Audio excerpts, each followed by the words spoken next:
This week, seller confessions. One homeowner has a secret so big their inspector can't believe it.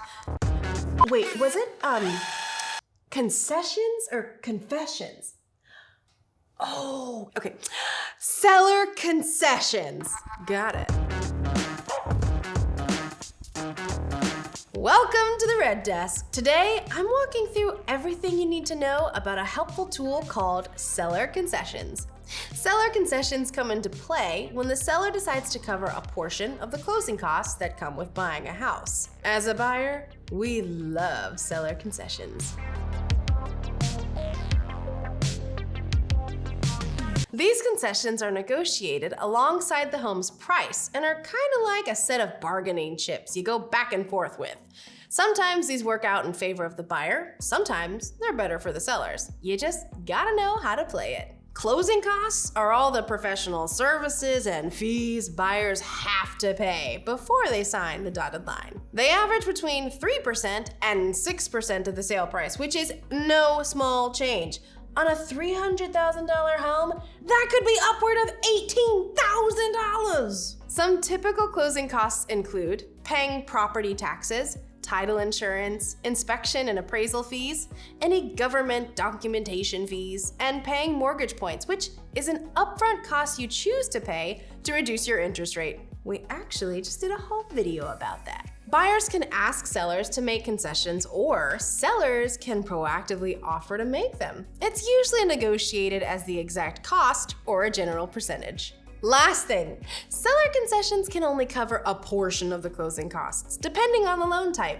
Maybe the sellers were like, hey, we'll throw you $10,000 for the concessions, no problem.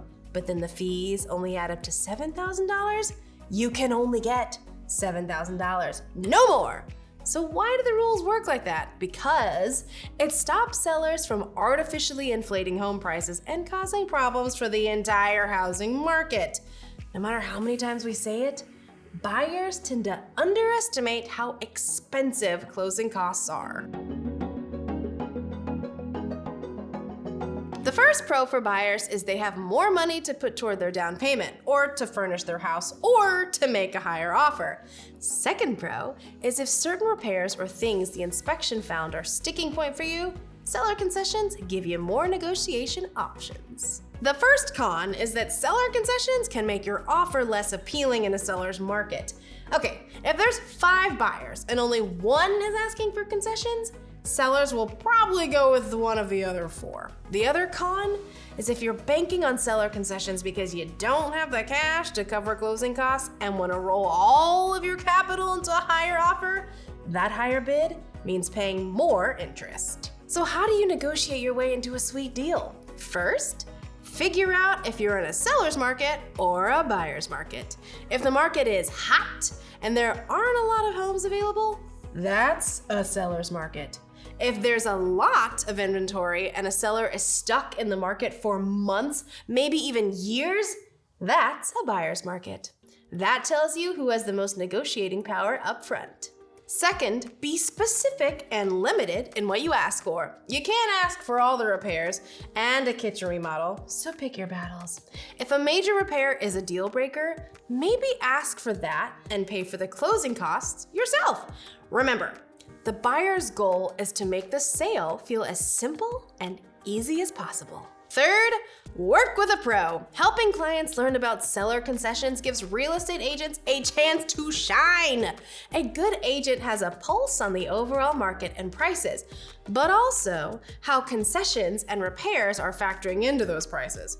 Maybe they present 3 other similar homes that successfully negotiated concessions, putting pressure on the seller, or make a strong case for concessions over a particular repair. There are plenty of ways to handle this final stage of home buying.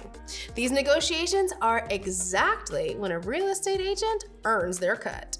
Ready to start looking around and seeing what kind of buying power you've got? Head over to Rocket Mortgage to see what you can afford with our home affordability calculator. It's in the link in the description. Go ahead, start your search. Click the link. Go, go, go!